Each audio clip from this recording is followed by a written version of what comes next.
Hi friends, welcome to Vivana publications YouTube channel. మనకి September 9వ తారీఖున 17వ ఉపరాష్ట్రపతి ఎన్నికలు. అయితే ఈ ఉపరాష్ట్రపతి ఎన్నికలు ఏ విధంగా జరుగుతాయి, ఎంతమంది పోటీ చేయొచ్చు, దీని ప్రొసీజర్ ఏమిటి, ఏ విధంగా అభ్యర్థులు నామినేట్ చేయబడతారు, ఇవన్నీ కూడా ఈ వివరాల గురించి తెలుసుకున్నాము. జగదీప్ ధన్కడ్ రాజీనామా చేయడంతో ఉపరాష్ట్రపతికి ఖాళీ ఏర్పడింది. దీంతో ఇమీడియట్ గా 17వ ఉపరాష్ట్రపతి ఎన్నికలను నిర్వహించవలసి వస్తుంది. దీనికి సంబంధించిన ప్రొసీజర్ తెలుసుకుందాం. ఇప్పటి వరకు 16 ఉపరాష్ట్రపతి ఎన్నికలు జరిగినాయి. మొట్టమొదటి ఉపరాష్ట్రపతి ఎన్నికలు 1952లో జరిగాయి.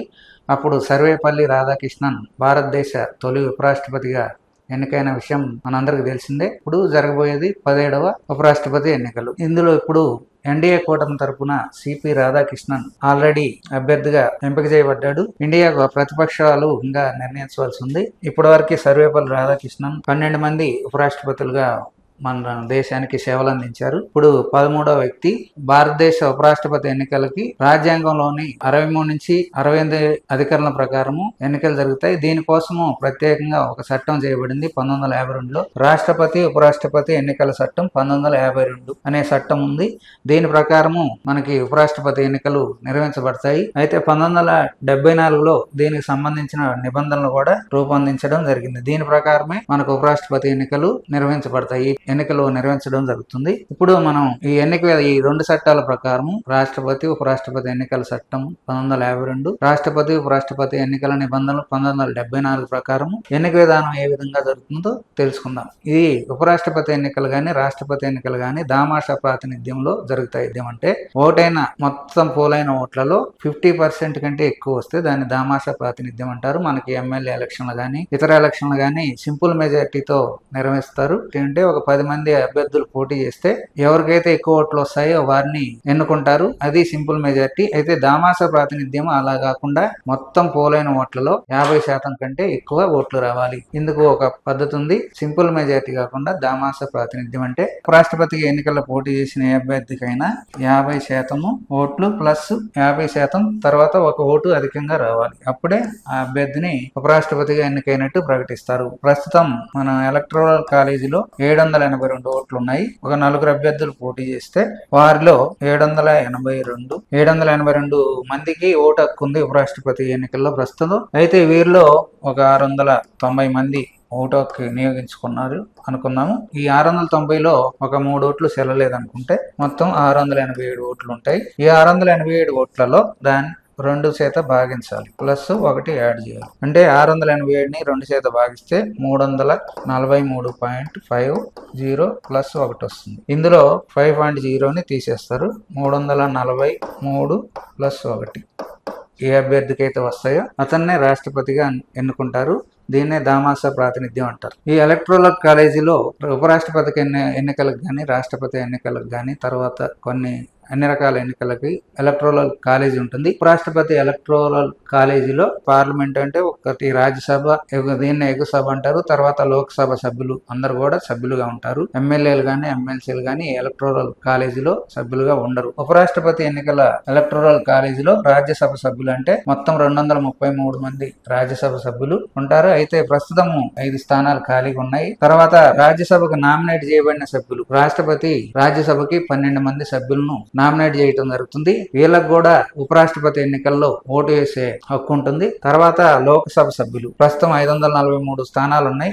ఒక స్థానం ఖాళీ ఉంది. 788 మంది ఈ ఎలక్టోరల్ కాలేజీలో సభ్యులుగా ఉంటారు. అయితే ప్రస్తుతం రాజ్యసభలో 5, లోక్సభలో ఖాళీ ఉండటం వల్ల 782 మంది రాబోయే సెప్టెంబర్ 9న జరిగే ఎలక్టోరల్ కాలేజీలో ఓటు హక్కుని ఉపరాష్ట్రపతి ఎన్నికల్లో ఓటు హక్కుని వినియోగించుకోబోతున్నారు. ఉపరాష్ట్రపతిగా పోటీ చేయడానికి ఏమి అర్హతలు అవసరం అవుతాయి?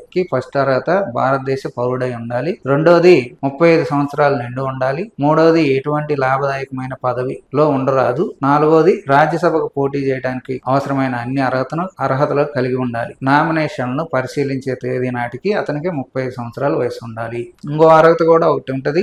ఉపరాష్ట్రపతి పోటీ చేయడానికి కంపల్సరిగా ఏదైనా రేస్ దేశంలోనే ఏదైనా పార్లమెంట్ నియోజకవర్గంలో ఓటర్ గా కంపల్సరిగా నమోదై ఉండాలి. ఉపరాష్ట్రపతి పదవికి పోటీ చేయడానికి ఎలక్టరల్ కాలేజీలో కనీసం 20 మంది సభ్యులు ప్రతిపాదించాలి. మరొక 20 మంది సభ్యులు దానికి మద్దతు తెలపాలి. ఈ ప్రతిపాదించే వాళ్ళని ప్రపోజర్స్ అని, మద్దతు ఇచ్చే వాళ్ళని సెకండర్స్ అని అంటారు. ఉపరాష్ట్రపతికి పోటీ చేసే అభ్యర్థి 15,000 రూపాయలని డిపాజిట్ చేయవలసి ఉంటుంది. దీన్నే సెక్యూరిటీ డిపాజిట్ అంటారు, తెలుగులో ధరావత్ అంటారు. ఈ 15,000 రూపాయలని నగదు రూపంలో గాని, భారతీయ రిజర్వ్ బ్యాంక్ లో డిపాజిట్ చేయడం గాని, లేకపోతే ట్రెజరీలో డిపాజిట్ చేయడం గాని చేయాలి. వేరే క్రాస్, డిడి ఇవన్నీ కాకుండా ఈ నగదు రూపంలో గాని, రిజర్వ్ బ్యాంక్ లో డిపాజిట్ గాని, ట్రెజరీలో డిపాజిట్ చేయడం గాని చేయాలి. ఒక అభ్యర్థి ఎన్ని సెట్ల నామినేషన్ దాఖలు చేయవచ్చు? గరిష్టంగా 4 సెట్ల నామినేషన్ చేయొచ్చు.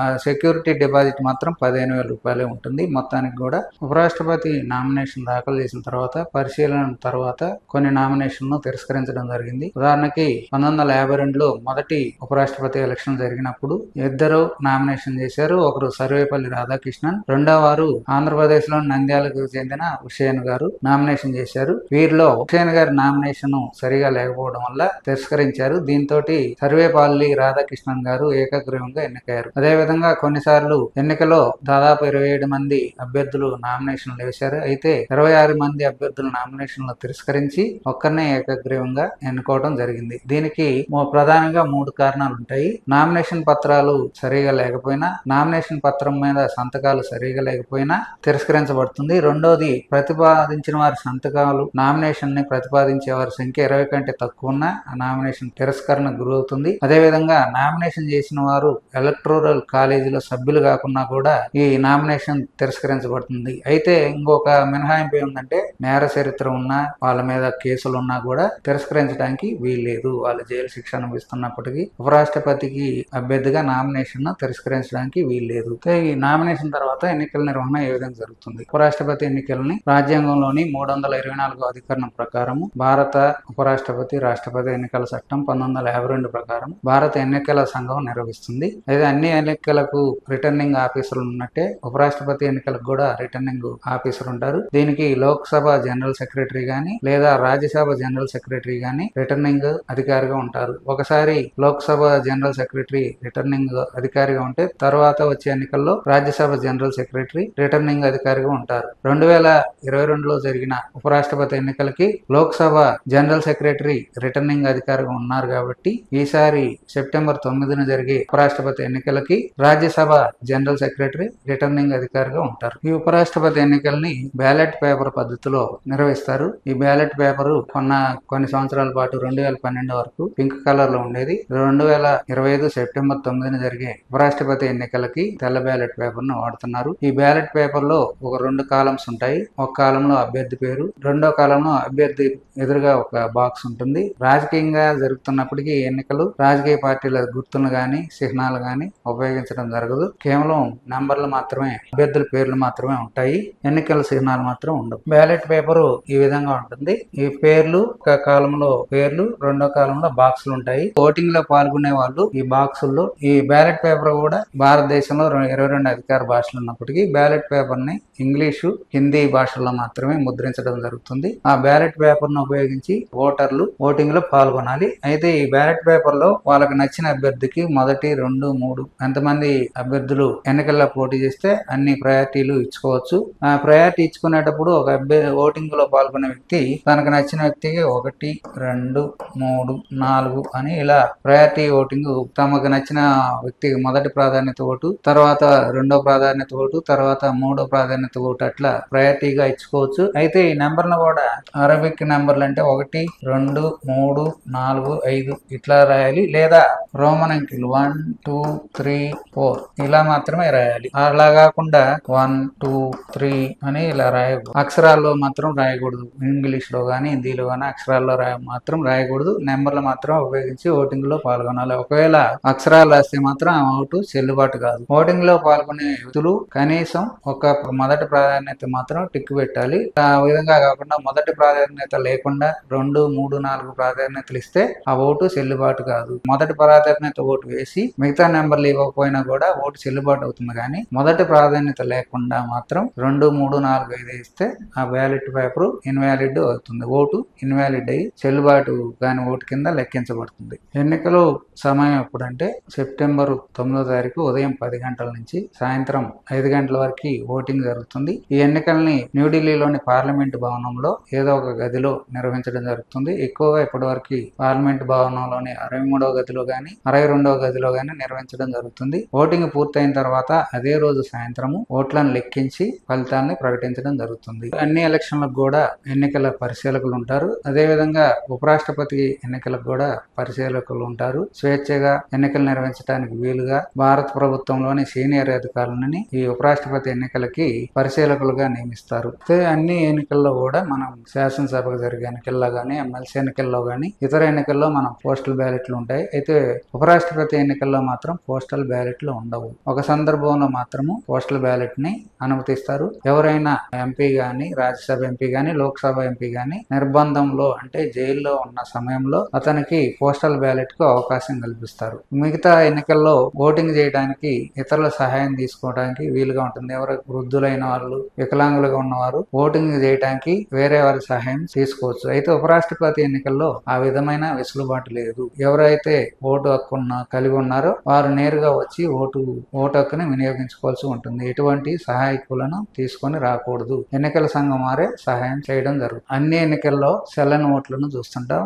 దాదాపు గ్రాడ్యుయేట్ ఎమ్మెల్సీ ఎన్నికల్లో కూడా గ్రాడ్యుయేట్లు కూడా తప్పులు చేస్తుంటారు. అదేవిధంగా ఉపరాష్ట్రపతి ఎన్నికల్లో కూడా చెల్లని ఓట్లు పడుతూ ఉంటాయి. ఇప్పుడు చాలా వరకు గరిష్టంగా ఇప్పటివరకు జరిగిన 16 ఉపరాష్ట్రపతి ఎన్నికల్లో గరిష్టంగా 52, 53 చెల్లని ఓట్లు పడ్డాయి. ఏ విధంగా చెల్లుబాటు కావంటే ఇందాక చెప్పుకున్న విధంగా అక్షరాలు ప్రథమ ప్రాధాన్యత ఓటు వేయకుండా ఉన్నప్పుడు అంకెలు కాకుండా అక్షరాలు రాసినప్పుడు 1, 1, 2, 3 అని ఇట్లా అక్షరాలు రాసిన లేదా ఎవరికి ప్రాధాన్యత ఓటు వేయకుండా ఖాళీ బ్యాలెట్ ను బాక్స్ లో వేసిన ఇవన్నీ కూడా చెల్లుబాటు కావు. ఉపరాష్ట్రపతికి ఎన్నికల మీద ఏదన్నా ఫిర్యాదులు చేయదలుచుకుంటే సుప్రీంకోర్టులో మాత్రమే ఫిర్యాదు చేయవలసి ఉంటుంది. అది కూడా ఫలితాలు ప్రకటించిన తర్వాత 30 రోజుల్లోపు మాత్రమే ఫిర్యాదు చేయాలి. ఆ తర్వాత చేసిన ఫిర్యాదులు చెల్లవు. ఉపరాష్ట్రపతి పదవి కాలము 5 సంవత్సరాలు ఉంటుంది. ఆయన పదవి ప్రమాణ స్వీకారం చేసిన తర్వాత నుంచి 5 సంవత్సరాల పాటు ఉపరాష్ట్ర పదవిలో ఉండొచ్చు. ఉపరాష్ట్ర పదవి మళ్ళీ కొత్త ఉపరాష్ట్రపతి ఆ పదవి ప్రమాణ స్వీకారం చేసే వరకు ఆయన పదవిలో ఉన్నట్టు పరిగణించడం జరుగుతుంది. ఒకవేళ ఉపరాష్ట్రపతి మామూలుగా 5 సంవత్సరాల తర్వాత మళ్ళీ ఎన్నికలు ఎప్పుడు నిర్వహిస్తారో తెలుసుకుందాం. ఇదే 5 ఏళ్ళకు ఒకసారి ప్రస్తుతం పదవిలో ఉన్న ఉపరాష్ట్రపతి పదవి సమయం ముగియడానికి 60 రోజుల ముందు నోటిఫికేషన్ ఇచ్చి ఎన్నికలు నిర్వహించడం జరుగుతుంది. అయితే సాధారణంగా కాకుండా ఒకవేళ పదవిలో ఉన్న వ్యక్తి మరణించినప్పుడు గాని, రాజీనామా చేసినప్పుడు గాని, మరే విధంగా గాని ఉపరాష్ట్రపతి పదవి ఖాళీ అయితే మాత్రం వీలైనంత త్వరగా ఎన్నికలు నిర్వహించడం జరుగుతుంది. దీనికి సంబంధించి ఎటువంటి నిబంధన లేదు. వీలైనంత త్వరగా మాత్రమే ఎన్నికలు నిర్వహించడం జరుగుతుంది. ఫ్రెండ్స్, ఇది మన భారత ఉపరాష్ట్రపతి ఎన్నికల విధానం గురించి నా వివరాలు. మరో వీడియోలో మరిన్ని విషయాలతో మళ్ళీ కలుసుకుందాం. సెలవు, బాయ్.